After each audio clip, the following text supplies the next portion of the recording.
I'm Marsha Radtke. I am fairly local. I live up on the plateau. And I have a book called A Baltimore Album, 25 Appliqué Patterns. And this book is not just a book of 25 patterns. There's also techniques in here. All the techniques that are shown over here on the side. These are classes that I teach. And it has a wonderful quilt as you go technique in the back. That's what we're going to talk about today.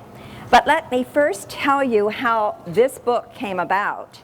Back in the 70s, I discovered an old quilt in our parsonage attic. And this old quilt I discovered later was made back in the 1850s, 1860s, but way, way, way back. And the workmanship on this quilt was so wonderful that when I finally moved down here to Tennessee from the Baltimore area and started quilting, and discovered that applique was my first love when it came to quilting, that I would try to replicate this old quilt. And the outcome is in this book. Let me see here. This is the old quilt that I found. And this is the replication of that quilt. This quilt is in the process, is still being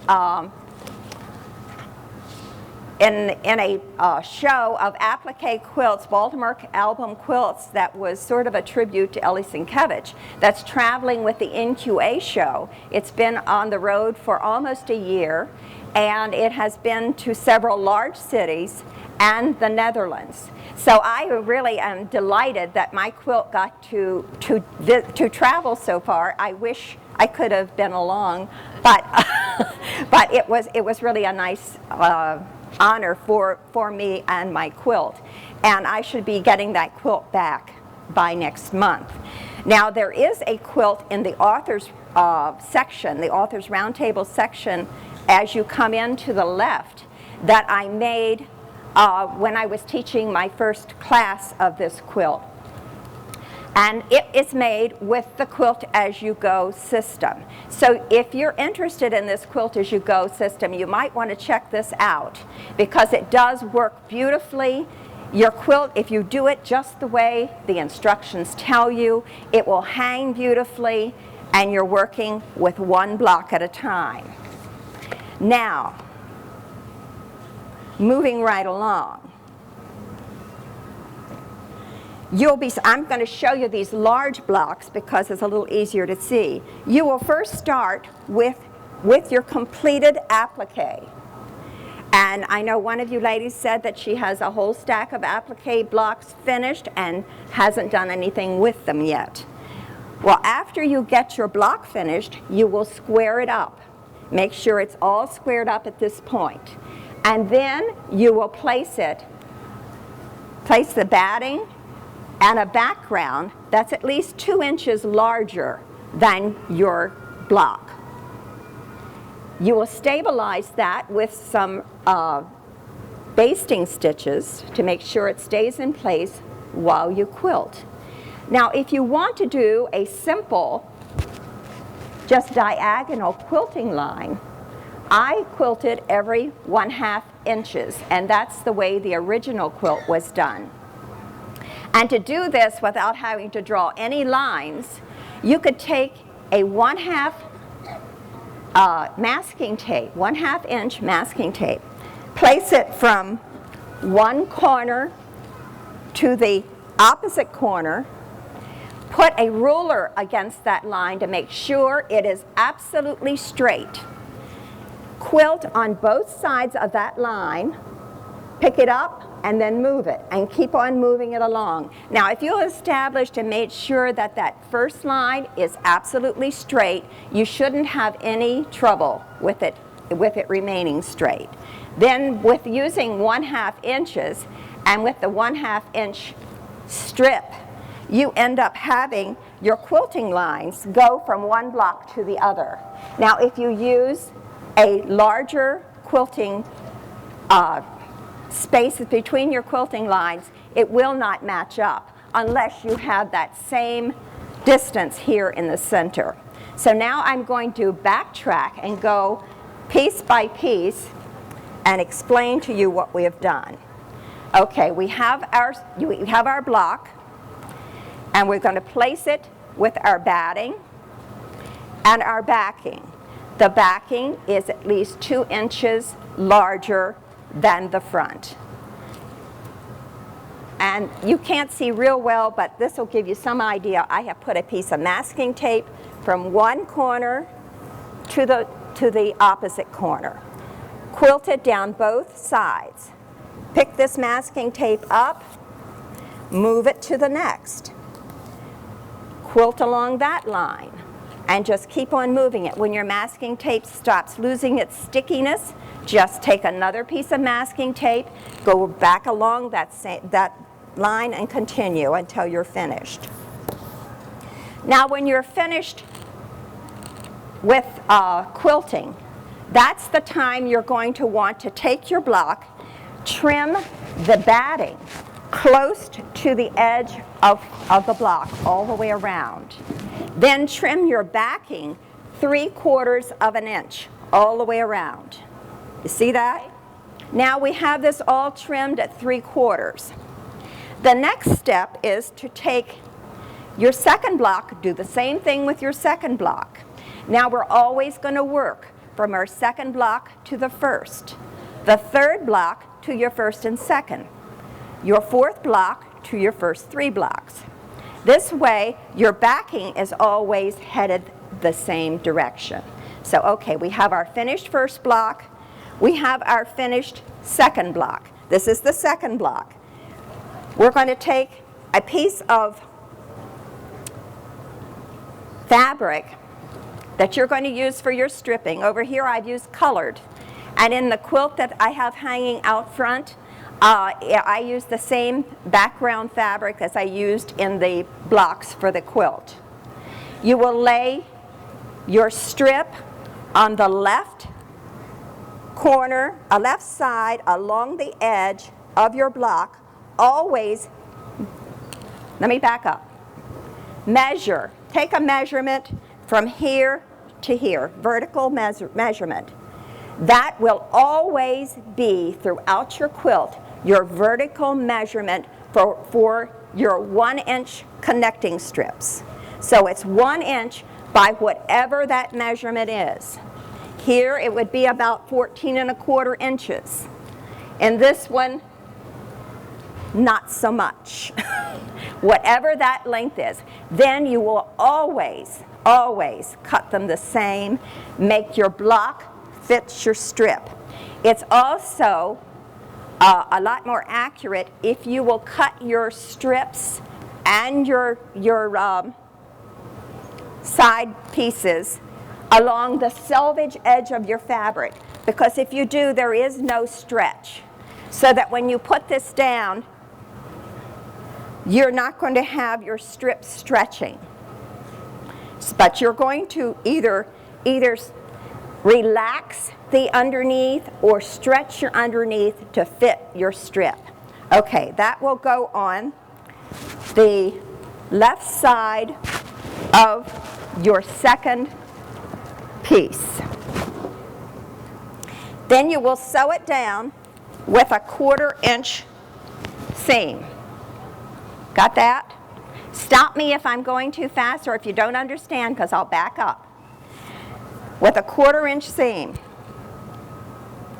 Then, after that 1/4 inch seam is sewn on, you will cut off, just trim this whole thing, the background fabric, right along that edge.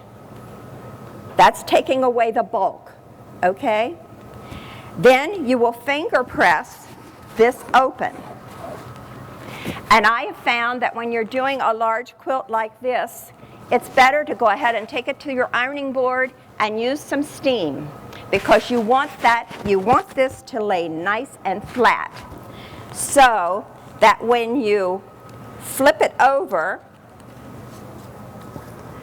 to your next block to sew it down, it's laying nice and flat. You will make the block fit the strip, and then sew along the edge of that block. Then when you open it up, voila, you have your strip. What word am I looking for? Sashing. Thank you. Some days are like that. Okay, you have your sashing strip all done, all finished. Turn it over to the back, and all you have to do, this is already trimmed off to 3/4 of an inch. This is all trimmed so that you see these two blocks are actually sitting and nesting into one another. And then you would take this over. Your next step would be to turn this under 1/4 of an inch and then do a blind stitch, just like your applique stitch, to blind stitch that down. To see if this one's done. I think this one's done partially, so you can tell how it's done. And then that's it. You're ready to move on to your next block. You do exactly the same thing with your third block. So a strip down to the same left side, trim it, press it, flip it over onto the next, sew it on, making sure that that your strip is eased into your block. You would flip this over, and then you will have your 3 blocks sewn together. Do that for as many blocks as you have going across your quilt. Now for your horizontal lines, joining your blocks together, you would first put together all of your rows, mark them, and then you're going to measure across the center of one of your rows. That is going to be your horizontal measurement, 1 by whatever that is, throughout your quilt. So you would start cutting along the selvage edge, preferably. It will work the other way, but this is really a better way of doing it. Your quilt will hang better. You will start with your second row. You will sew your strip onto the top of your second row. Then you will trim off all the backing of that particular piece. Press that strip up with steam. Flip it over on to your first row. Line up your strips with the bottom of your first row. Pin it and make sure that it's pinned right. Make sure that your vertical stripes are matched up all the way across. That's the hardest part with putting your rows together, is making sure that those vertical strips are matched. And then you'll flip it up. If you make sure everything's matched up together just perfectly, then you would stitch that using 1/4 of an inch. Flip it back over, press it with steam, flip it over to the back. You're ready to turn it under and have your 1/2 inch seam for the back. And you would just do those one at a time. And if you do it in that manner, then it's just so simple. You can do this method with hand quilting. I quilt on my lap. I do not use a hoop. That might be, I'm sure that is unorthodox, but that's the way I do it, and it's more comfortable for me. You do whatever works for you. If you are a rocker, you want to use a hoop, and if you're not, then you might want to consider another way. I did this quilt over here to show you that you can also machine quilt it. And it's so much easier to handle the machine quilting. You can do so much fancier work, and you can just be so creative if you're just working with a block this big than if you're working with a whole quilt where you've got to maneuver it under your machine. This can be done with just pieced blocks. You don't necessarily have to just stick to applique, but any piece blocks that are put together with your sashing can be done in this manner. So you know, you can use your own imagination, and if you want to do a wider sash, all you have to do is make sure that your batting is left out further, and your backing is made larger to compensate for the larger sashing seam. But you don't need to make your block any larger, just your batting and your backing. But I don't cover that in the book, but all this other is covered in the book, and you can just use your own judgment on that. You can figure that out for yourself if it has to be. If you want an inch sashing, you just need to know that you need to add that much more to allow for that.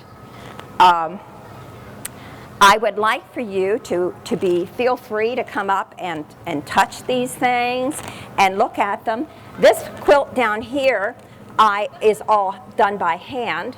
I did this particular quilt. I wanted to do a grapevine border, and I figured, and I would like to have done something different from the blocks I use, but I was trying to make a techniques quilt, a teaching aid, and these are all the techniques that are covered in my book.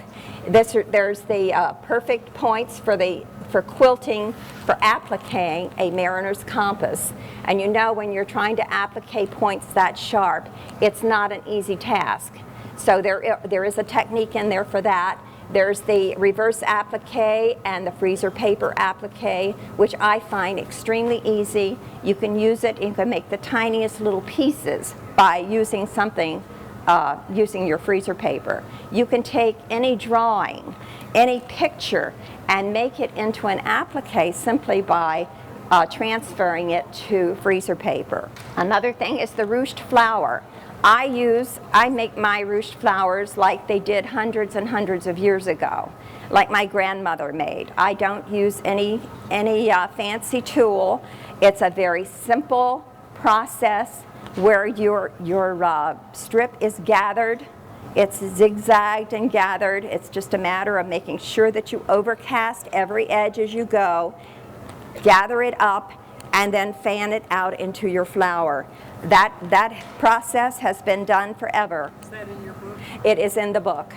Yeah, all these things are in the book. So what do you do with the borders? Okay, you make your borders just like you would do your blocks, only you would have to leave your corners.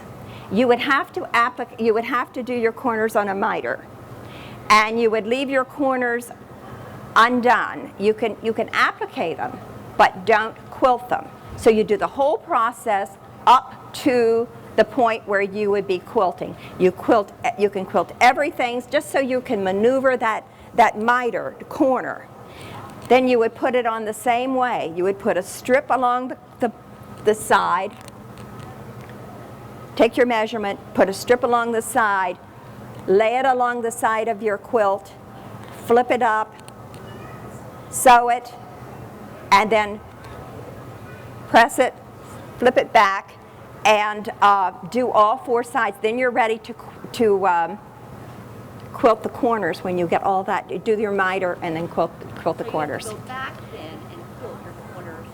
Yes. So you have to go back and like your grapevine leaves that are in the very corner. Now you can put, well, okay, if your pattern, in this case there's some of the leaves that are in the way of the miter, you would have to go back and you would just sort of leave those loose. You would just go, you can even do part of the, in some cases I think I did part of the leaf and then pinned it over to keep it out of the way while I made my mitered seam, and then put it down and applique it. But at this point, when you're working on a border, it's much more manageable because you can get to it without having all this other fabric in your way as you're trying to get under to a center section. Does that make sense? Sounds like the border's the hardest part. Well, the borders are the most, they're challenging. Thank you. That's a very good word. The borders are more challenging than the blocks. The blocks are so simple, but the borders are not that hard. I had some people in my first class who had never made a quilt before, and I couldn't imagine why they would want to make this quilt their first. I mean, I thought they were insane, but they were actually able to do it, and they figured it out. And if a beginner can do it, I know you can do it. And the instructions are very good in the book.